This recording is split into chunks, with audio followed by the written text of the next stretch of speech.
할렐루야. 오늘도 주님의 은혜로 함께하는 귀한 예배 시간이 되기를 주님의 이름으로 축원합니다. 오늘 말씀은 하나님께서 낙심한 엘리야에게 새로운 힘을 주려고 위로하시고 격려하시는 그런 말씀 중에 일부입니다. 이 말씀을 묵상하면서 현재 코로나로 힘들어하는 또 지쳐있는 목회자들과 성도들의 모습을 떠올리게 되었습니다. 지금 이 시대 우리들에게도 이러한 주님의 위로와 격려가 필요하지 않는가라는 생각을 하게 되었어요. 저 또한 이 말씀을 묵상하면서 많은 위로와 힘을 얻었습니다. 그렇다면 엘리야가 지금 왜 이렇게 힘들어하고 낙심해 있는 걸까요? 그것은 자신이 하나님의 능력을 받아서 최선의 노력을 다했음에도 불구하고 이해할 수 없는 또는 받아들일 수 없는 그런 결과가 나오는 현실 때문이었습니다. 엘리야는 아합 왕이 다스리는 북이스라엘 왕국의 암울한 영적 상황에서 하나님 말씀을 따라 바알 선지자들과의 대결을 벌입니다. 갈멜산의 대결이죠.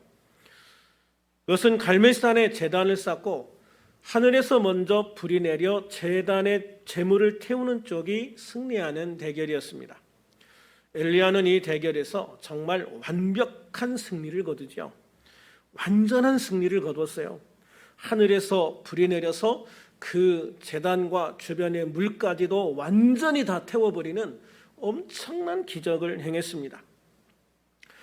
이 승리 이후에 엘리야는 바알 선지자들을 다 잡아서 하나도 도망가지 못하게 하고 그들 450명을 기손 시내로 데려다가 죽여버리죠. 그리고 지금까지 하나님의 징계로 이스라엘에 3년 반 동안 비가 오지 않고 있었거든요. 그런데 하나님 앞에 간절히 기도해서 이제 3년 반 만에 다시 비가 내리게 되었어요. 참으로 놀라운 기적들이 연속해서 일어나게 되어진 거예요. 그러면 이제 북이스라엘의 영적인 봄날이 와야 하지 않는가 하는 생각을 하게 되죠. 그런데 문제는 그렇지 않았다는 거죠. 엄청난 그 갈멜산에서의 그 하늘에서 막 불이 내려오는 엄청난 기적을 봤어요. 3년 반 동안 오지 않던 비가 다시 흡족하게 내렸어요. 이러면 변해야 되잖아요. 이러면 바뀌어야 되잖아요. 사람들이 이제 하나님 앞에 돌아와야 되잖아요. 근데 현실은 전혀 그렇지 않았다라는 것이죠. 그 문제의 중심에는 아합 왕의 아내인 왕비 이세벨이 있었어요. 이 이세벨은 이방인입니다. 이스라엘 사람이 아닌 이방인이 왕비가 되어졌는데 이 이세벨은 어릴 때부터 우상을 섬기는 분위 속에서 자랐고 그래서 결혼하면서 자신이 섬기던 우상들을 그대로 가지고 시집을 왔거든요. 그런 이세벨은 하나님의 엄청난 기적의 역사들이 연달아 일어났음에도 불구하고 눈 하나 깜짝하지 않아요. 오히려 엘리야를 잡아 죽이겠다. 내가 저놈 잡아 죽이지 않으면 내가 사람도 아니다라고 하면서 엘리야를 잡아서 죽이라고 온 이스라엘 군대에 명령을 내려서 이 엘리야를 잡으려고 막 혈안이 되는 그런 상황이 되어져 버린 거예요. 그러니까 어떻게 보면 엘리야에게는 갈멜산의 기적이 일어나기 전보다 더 힘들고 어려운 상황이 되어버리고 만 거죠. 그리고 그런 분위기가 되어버리니까 엘리야에게 환호하던 백성들도 다 자취를 감춰버려요. 아무도 엘리야 편을 들지 않는 것처럼 보여요. 결국 엘리야는 다시 혼자가 된 거예요. 다시 혼자가 되었어요. 자신을 죽이겠다며 펄펄 뛰는 이세벨을 피해서 광야로 도망갈 수밖에 없었고요.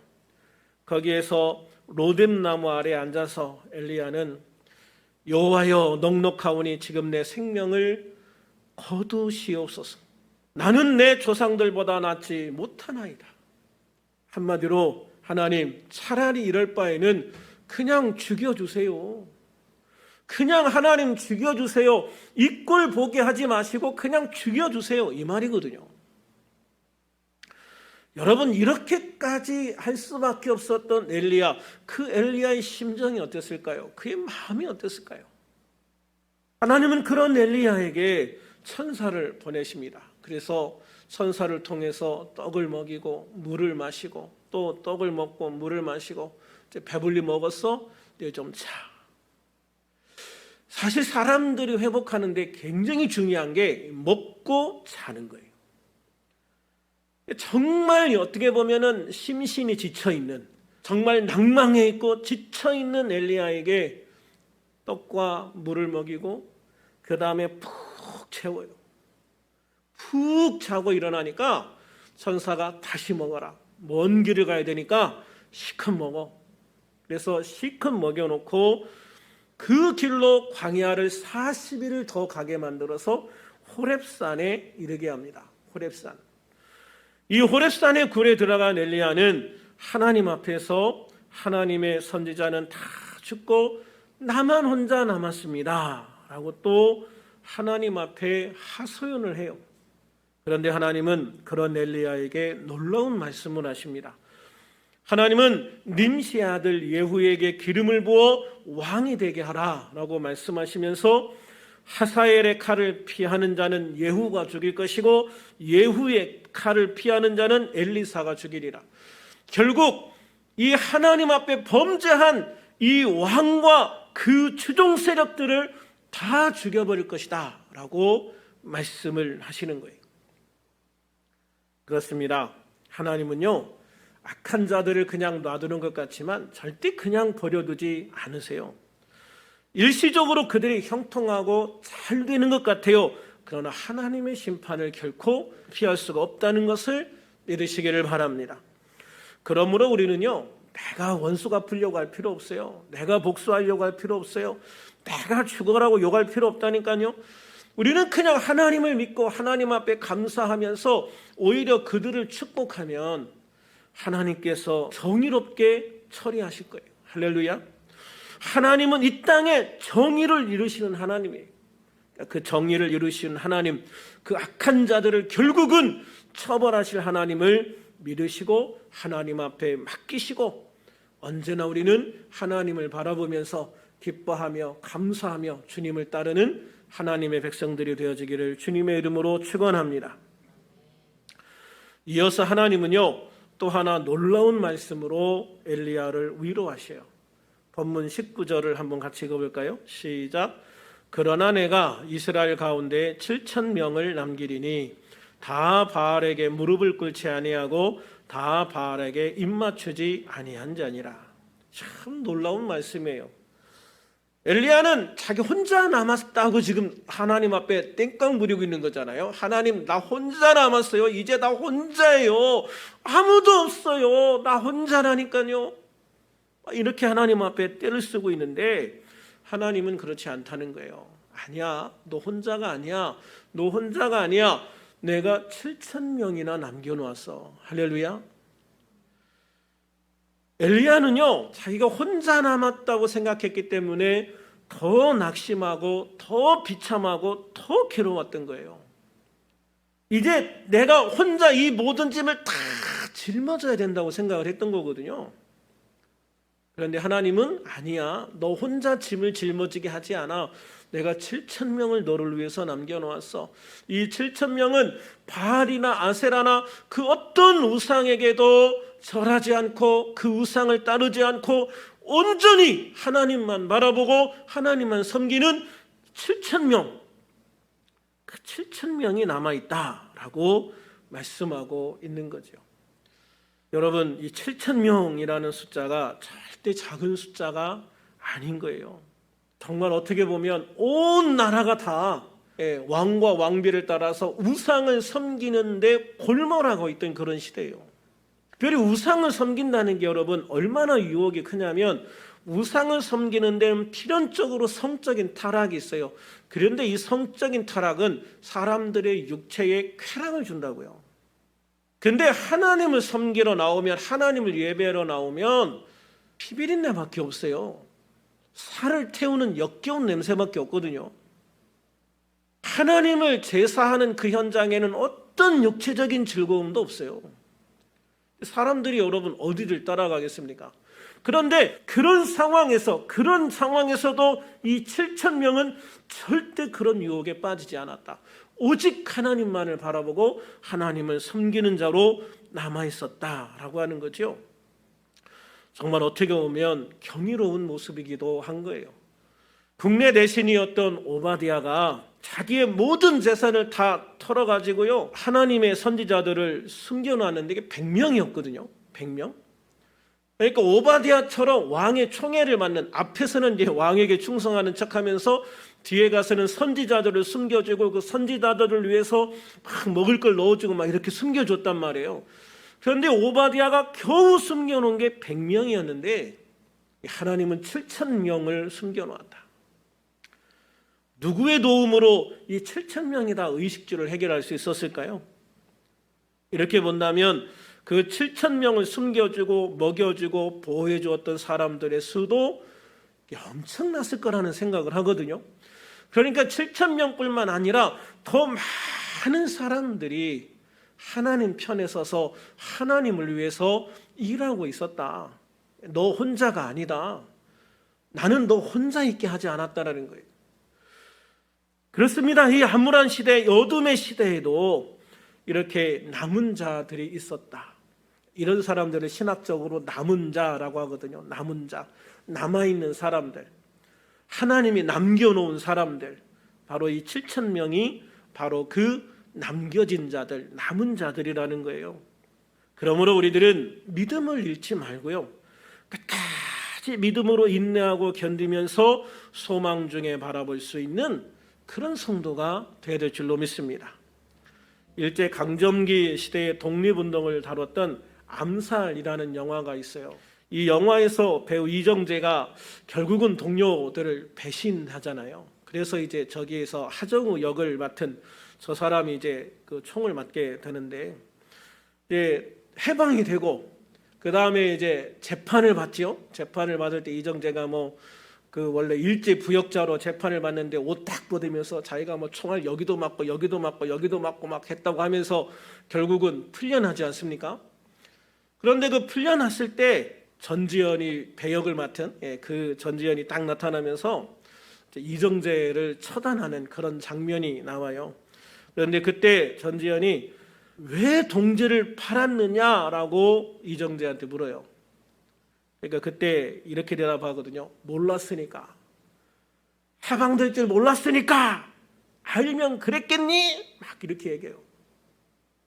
몰랐으니까. 해방될 줄 몰랐으니까.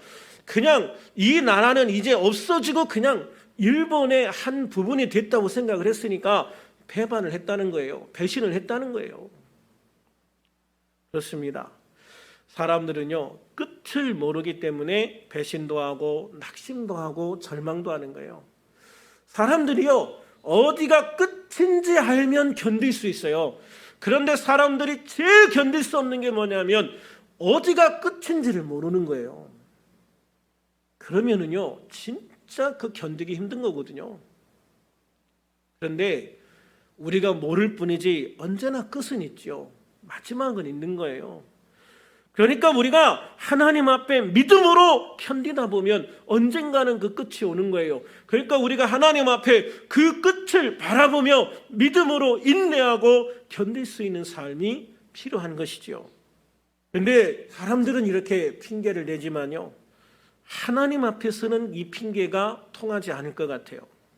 시편 43편 5절에 보면 내 영혼아 내가 어찌하여 낙심하며 어찌하여 내 속에서 불안해하는가. 너는 하나님께 소망을 두라. 그가 나타나 도우심으로 말미암아 내 하나님을 여전히 찬송하리로다 라고 말씀하셨어요. 요한복음 16장 33절에서 예수님은 이것을 너희에게 이루는 것은 너희로 내 안에서 평안을 누리게 하려 함이라. 세상에서는 너희가 환난을 당하나 담대하라.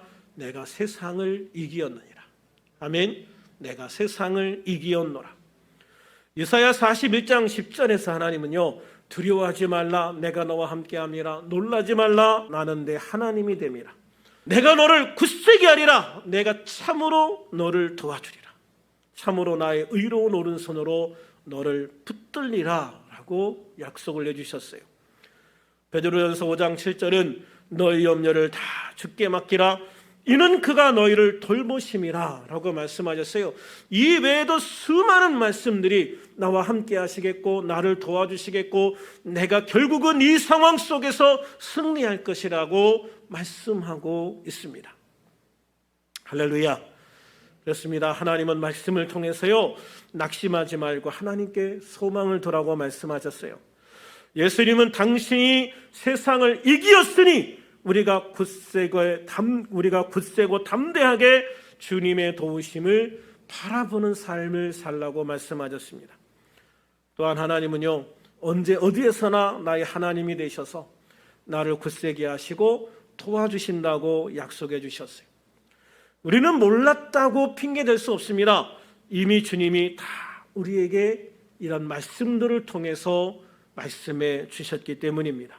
그러므로 우리는 우리의 염려를 다 주님께 맡기고, 할렐루야, 우리의 염려를 다 주님께 맡기고 나를 돌보시는 하나님을 믿음으로 바라보고 이 모든 것들을 이기고 승리하는 삶이 되어야 될 줄로 믿습니다.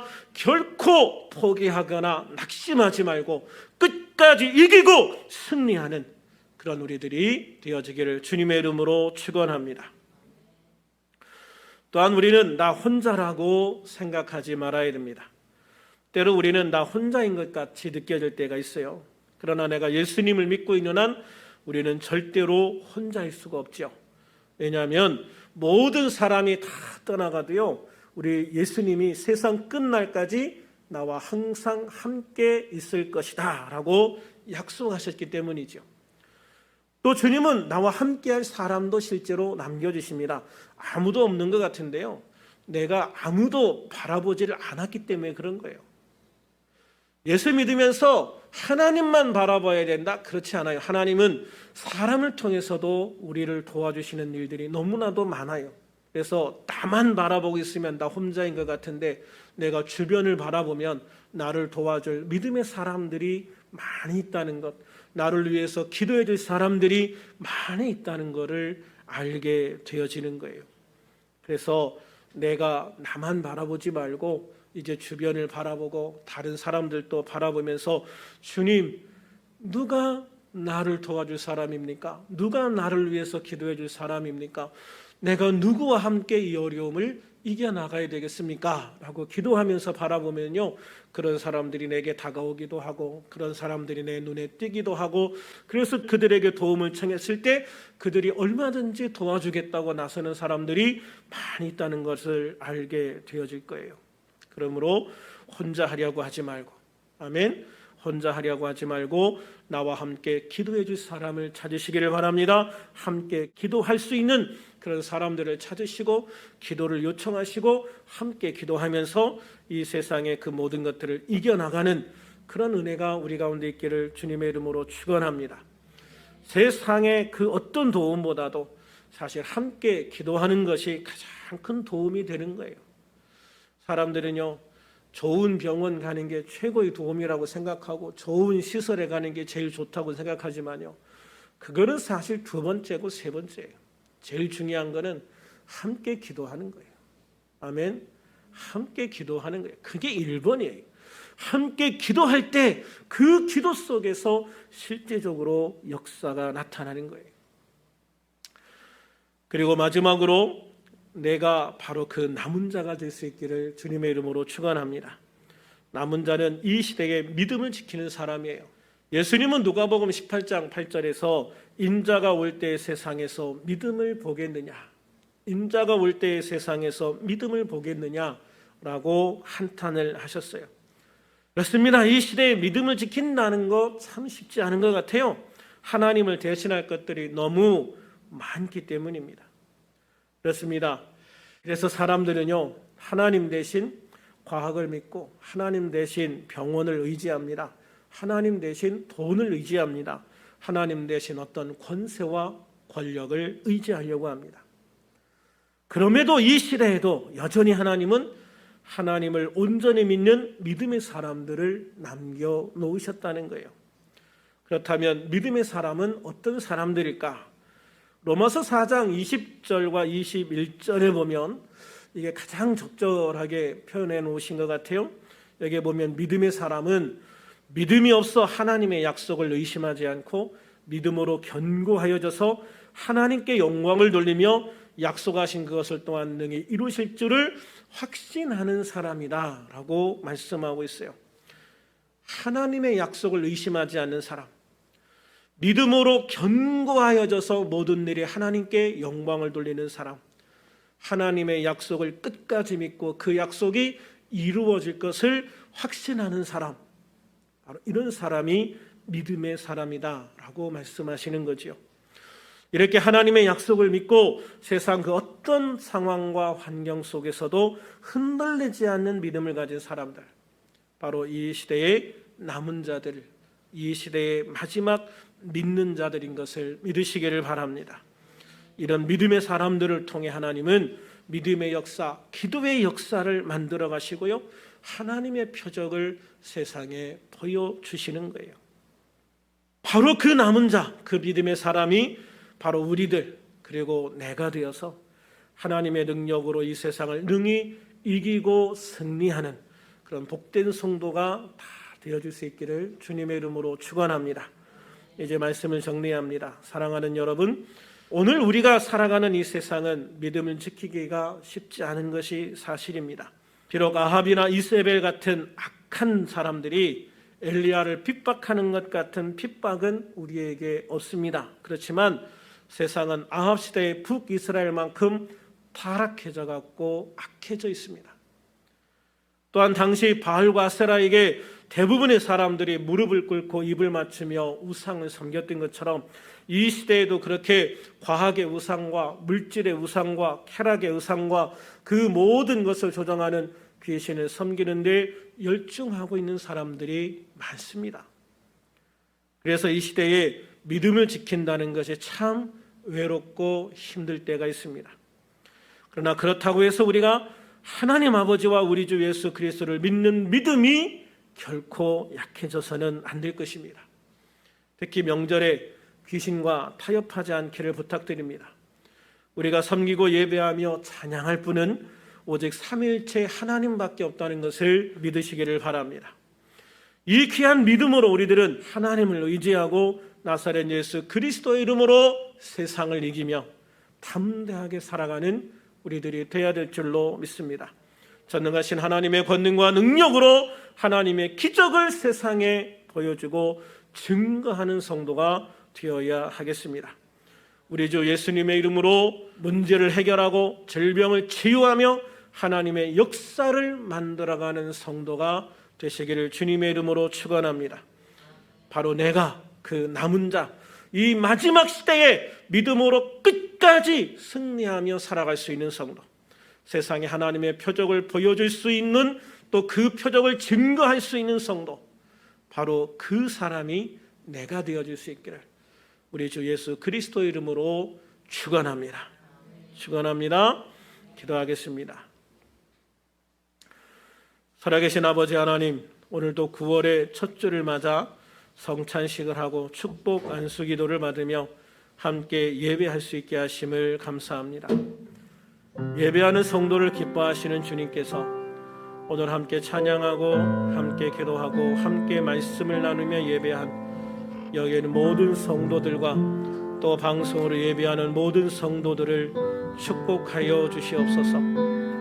특별히 우리 모든 성도들이 이 마지막 시대에 믿음을 지키게 하시고 함께 믿음으로 살아가는 모든 지체들과 함께 합심하여 기도하며 섬기며 예배하는 삶을 허락해 주셔서 주님이 기뻐하시는 남은 자의 삶을 살아가게 하시고 주님의 크신 권능과 능력으로 세상을 능히 이기고 승리하는 복된 우리들이 되게 하여 주시옵소서. 주님의 은혜 안에서 치유하시는 주님의 약속을 믿습니다. 우리를 지체 가운데 육신의 연약함과 마음이 아픈 성도들을 온전히 치유하여 주시고 회복시켜 주시옵소서. 주보에 기록하여 날마다 기도하는 모든 이름 위에 주님의 치유의 능력을 날마다 더하여 주시옵소서. 특별히 한문당 원사님의 담도함을 치유하셔서 담도의 암세포가 사라지게 하시고 막힌 담도가 뚫리게 하시고 모든 연약함을 강건하게 하여 주시옵소서. 마음을 약하게 하는 모든 악한 영이 떠나가게 하시고 마음에 주님의 성령으로만 충만하게 하셔서 평강의 축복을 누리게 하여 주시옵소서. 이번 한 주간도 주님을 의지합니다. 모든 날들과 시간 속에 믿음을 더하여 주시고 은혜를 더하여 주셔서 다시 확산되고 있는 코로나19로부터 지켜주시고 이기게 하시고 모든 삶이 형통하게 하여 주시옵소서. 함께 하심을 감사하며 예수님 이름으로 기도하옵나이다. 아멘.